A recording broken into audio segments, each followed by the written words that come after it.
गांव में रहने वाला एक युवा लड़का पुरानी बुरी यादों को न भूल पाने की आदत से परेशान था और एक ही चीज के बारे में बार बार सोचता। अगर किसी ने उसे कुछ कह दिया या उसके साथ कुछ गलत हो गया तो वह पूरे दिन बस उस एक घटना के बारे में सोचता। उसके दिमाग में हर वक्त एक ही बात घूमती रहती। फिर वह अपने साथ हुई किसी बुरी घटना के लिए या तो अपनी किस्मत को कोसता या भगवान को, या फिर वह उस शख्स से बदला लेने के बारे में सोचता रहता था जिसने उससे कुछ कहा था या उसके साथ कुछ गलत किया था। अपनी ज्यादा सोचने की आदत के कारण न तो उसके लोगों से अच्छे संबंध थे और न ही उसे कोई काम अच्छे से करना आता। वह हमेशा तनाव या मानसिक अशांति की स्थिति में रहता। उसकी हालत देखकर उसके दोस्त ने उसको सलाह दी कि एक ज़ेन मास्टर यहाँ पास के बौद्ध मठ में रहता है, आप उनके पास जाइए। वह आपकी इस मानसिक समस्या का कोई न कोई समाधान अवश्य बताएंगे।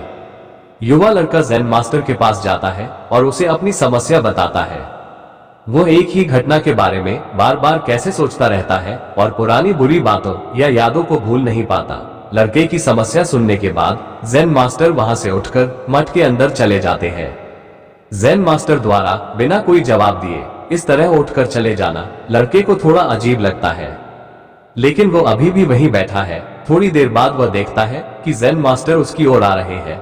मिट्टी के गिलास में पानी भरने के बाद ज़ेन मास्टर आते हैं और लड़के के पास खड़े हो जाते हैं। तभी लड़का भी उसके सामने खड़ा हो जाता है। ज़ेन मास्टर लड़के से पूछते हैं, बताओ इस गिलास का वजन कितना होगा।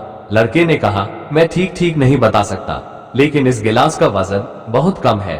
अब ज़ेन मास्टर ने गंभीरता से कहा, मेरा सवाल ये है कि अगर मैं इस गिलास को थोड़ी देर के लिए ऐसे ही पकड़ कर रखूं तो क्या होगा। लड़के ने कहा, कुछ नहीं होगा। ज़ेन मास्टर ने फिर पूछा, क्या होगा अगर मैं इस गिलास को 1 घंटे तक ऐसे ही पकड़े रखूं। लड़के ने कहा, आपके हाथ में दर्द होने लगेगा। ज़ेन मास्टर ने फिर पूछा, क्या होगा अगर मैं इस गिलास को पूरे दिन इसी तरह पकड़कर रखूं। लड़के ने गंभीर शब्दों में कहा, आपके हाथ में बहुत दर्द होने लगेगा, आपका हाथ सुन्न हो सकता है, आपकी मांसपेशियां तनावग्रस्त हो सकती है और तुम्हारा हाथ भी मर सकता है। ज़ेन मास्टर ने कहा, बहुत बढ़िया, लेकिन क्या इस बीच गिलास का वजन बदल गया। लड़के ने कहा, नहीं, वजन नहीं बढ़ा। ज़ेन मास्टर ने पूछा, फिर हाथ में दर्द और मांसपेशियों में तनाव क्यों हुआ। लड़के ने उत्तर दिया, बहुत देर तक रुके रहने पर। ज़ेन मास्टर ने फिर पूछा, अब इस दर्द से छुटकारा पाने के लिए मुझे क्या करना चाहिए। लड़के ने कहा, गिलास नीचे रख दो। ज़ेन मास्टर ने कहा, बिल्कुल। और जीवन की परेशानियां ऐसी ही हैं, इन्हें कुछ देर अपने दिमाग में रखें और आपको लगेगा कि सब कुछ ठीक है। उनके बारे में लंबे समय तक सोचो और तुम्हें पीड़ा होने लगेगी, और उन्हें लंबे समय तक अपने दिमाग में रखो, तब वे तुम्हें परेशान या पागल बनाना शुरू कर देंगे और तुम कुछ नहीं कर पाओगे। ज़ेन मास्टर ने लड़के की ओर इशारा करते हुए कहा, अपने जीवन में पिछली गलतियों और घटनाओं के बारे में सोचना महत्वपूर्ण है, लेकिन उससे भी ज्यादा महत्वपूर्ण है उनसे सीखना और आगे बढ़ना। अगर आप कायम रहें तो उस गिलास की तरह ये भी आपके जीवन में दर्द का कारण बनेगा। यदि आप आज भी अपने अतीत को लेकर बैठेंगे तो वह आज भी आपके हाथ से बाहर रहेगा और फिर आप भविष्य में इसके लिए पछताएंगे।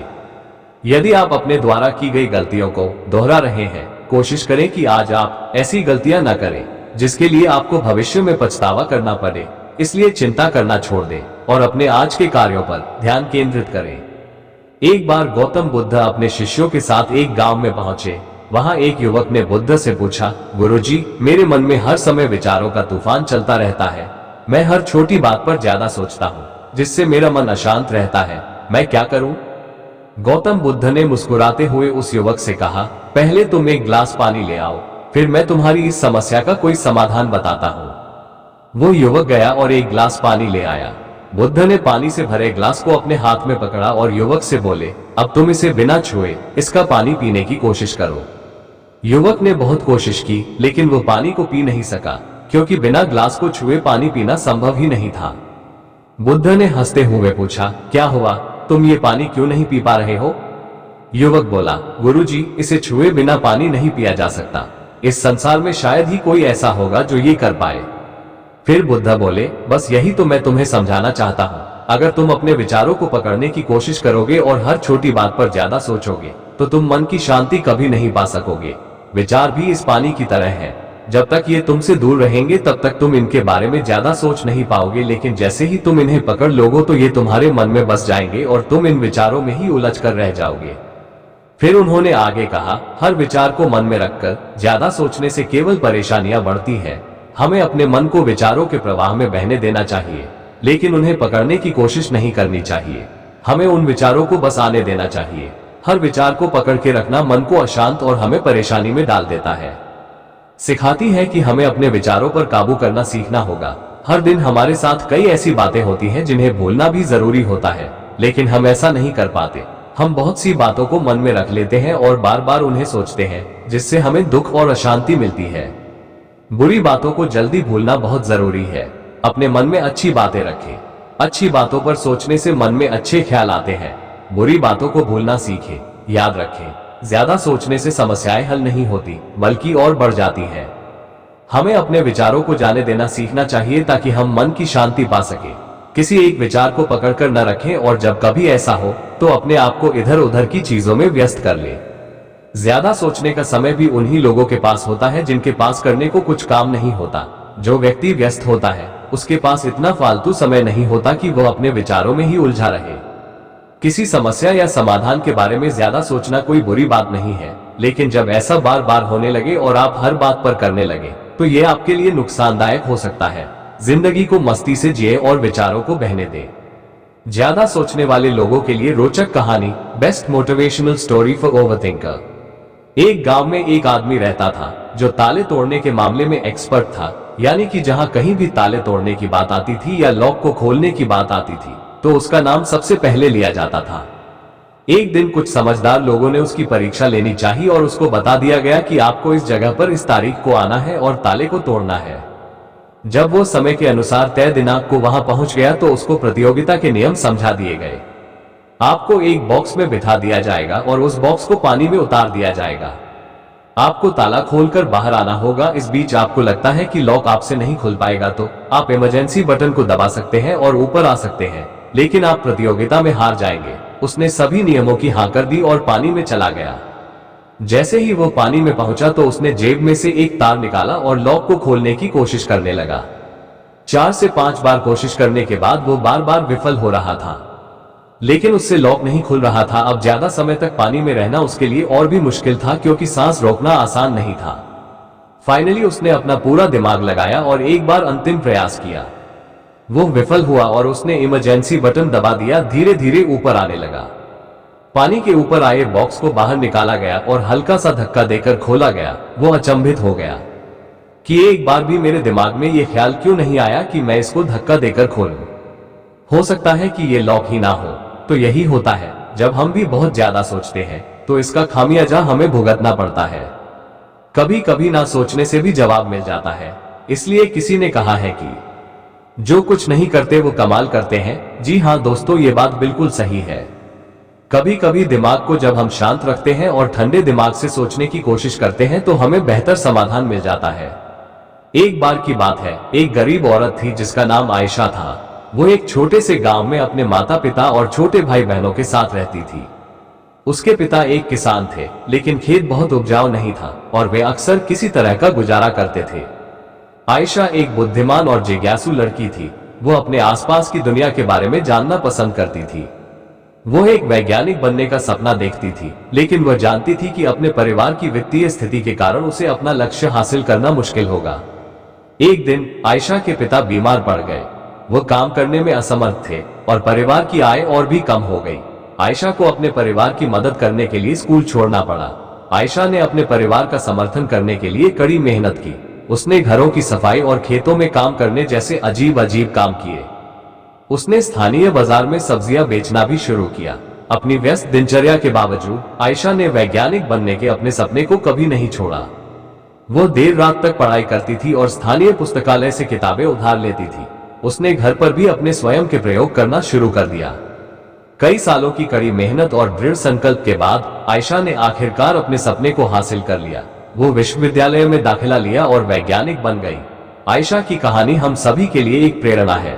ये दिखाता है कि अगर हम अपने दिमाग में रखते हैं और अपने सपनों को कभी नहीं छोड़ते हैं तो कुछ भी संभव है। ये भी दिखाता है कि हमारे जुनून का पालन करना महत्वपूर्ण है। भले ही यह मुश्किल हो। एक गांव में एक लड़का रहता था। उसके घर की आर्थिक स्थिति ठीक नहीं थी। उसके मन में विचार आया किसी बड़े शहर में जाकर वह नौकरी करे। वो कलकत्ता गया और नौकरी ढूंढने लगा। आपने ऐसे बहुत से लोगों को देखा होगा जो बहुत ज्यादा भक्ति करते हैं, भगवान पर बहुत विश्वास रखते हैं, लेकिन उनकी जिंदगी में बहुत सारी परेशानियां और तकलीफें भी होती हैं। आपने खुद के जीवन में भी ये अनुभव किया होगा कि भक्ति के मार्ग पर चलने में अक्सर दुखों का सामना करना पड़ता है, लेकिन ऐसा होता क्यों है? आइए समझते हैं बुद्ध की इस कहानी से। एक बार बुद्ध से मिलने उनका बहुत पुराना शिष्य आया। वह बुद्ध से मिला, बातें करी, लेकिन हर समय उसके चेहरे में एक उदासी सी छाई थी, जिसे देख बुद्ध ने उससे पूछा, तुम बहुत परेशान मालूम लगते हो, क्या बात है? शिष्य बोला, मैं भगवान पर बहुत विश्वास रखता हूँ, पूजा पाठ करता हूँ, लेकिन फिर भी मेरे साथ कुछ अच्छा नहीं होता। मेरे जीवन में हमेशा दुख रहता है। क्या भगवान में विश्वास करना दुख का कारण बन सकता है? बुद्ध मुस्कुराते हुए उससे बोले, मेरी एक बात ध्यान से सुनना। एक बार एक आदमी ने भगवान की भक्ति करना शुरू करा। वह हर दिन मंदिर जाता, पूजा करता, भजन गाता और सोचता कि उसकी भक्ति के बदले भगवान उसके सारे दुखों को दूर कर देंगे और उसके साथ सब कुछ अच्छा होगा। लेकिन धीरे धीरे उसकी जिंदगी में समस्याएं बढ़ने लगी। कभी उसका व्यापार डूबने लगा, कभी परिवार में लड़ाई होने लगी। उसने सोचा, मैं तो भगवान का इतना मानता हूँ, फिर भी मेरी जिंदगी में इतने कष्ट क्यों हैं? और फिर वह दिन रात भगवान से सवाल करने लगा कि तुम मेरे साथ ऐसा क्यों कर रहे हो? मेरी भक्ति के बदले मुझे दुख क्यों दे रहे हो? उसकी भक्ति धीरे धीरे शिकायतों में बदलने लगी। वह हर दिन भगवान से शिकायत करता और परेशान रहता। अंत में वह इतना निराश हो गया कि उसने भगवान की भक्ति करना ही छोड़ दिया। बुद्ध ने अपने शिष्य की तरफ देखा और बोले, अब सोचो, उस आदमी के दुखों का कारण क्या था? भगवान की भक्ति या फिर उसकी इच्छाओं का पूरा ना होना? अक्सर जो लोग भगवान में विश्वास करते हैं, पूजा पाठ करते हैं, भजन कीर्तन करते हैं, वो इस उम्मीद में रहते हैं कि उनकी सारी समस्याएं हल हो जाएंगी। जब ऐसा नहीं होता तो वे दुखी हो जाते हैं। असली समस्या भगवान की भक्ति करना नहीं है, बल्कि यह सोच है कि भगवान हर समस्या का तुरंत समाधान कर देंगे। हम भगवान की भक्ति इसलिए करते हैं ताकि हमें कुछ मिल सके, और जब ऐसा नहीं होता तो हमें दुख होता है। फिर हम सोचते हैं कि हमने इतनी भक्ति करी और बदले में मिला कुछ नहीं। हम ये भूल जाते हैं कि इस जीवन में हमें क्या मिलना है, क्या होना है, वो हमारे कर्मों पर निर्भर करता है। हम अपने बुरे कर्मों से मिलने वाले फल को भूल जाते हैं और भक्ति में लग जाते हैं। फिर सोचते हैं कि भगवान सब कुछ अच्छा करेगा, लेकिन ऐसा नहीं है। अगर आपके कर्म खराब हैं, आपने दूसरों के साथ गलत किया है, फिर आप कितनी ही भक्ति कर ले, उसका वैसा ही फल आपको मिलेगा। भगवान में विश्वास करो, भक्ति करो, लेकिन अपने कर्मों का महत्व समझो। जीवन के हर सुख दुख में सीखने की क्षमता विकसित करो। भगवान कोई बाहरी शक्ति नहीं, बल्कि हमारे अंदर की चेतना है। जब हम उस चेतना से जुड़ते हैं तो हम दुख से ऊपर उठ जाते हैं। बुद्ध की बात सुनकर शिष्य समझ गया कि दुख का कारण भक्ति नहीं, बल्कि वो इच्छाएं हैं जो हम ऊपर वाले से मांगते रहते हैं, और जीवन में आने वाली समस्याएं हमारे कर्मों का परिणाम। ये बुद्ध मोटिवेशनल कहानी हमें सिखाती है कि भगवान को मानना गलत नहीं है, और ना ही भक्ति के मार्ग पर चलना दुखों का कारण है। भगवान को मानने वाले इसलिए दुखी रहते हैं क्योंकि वो हर समय ऊपर वाले से चमत्कार की उम्मीद रखते हैं।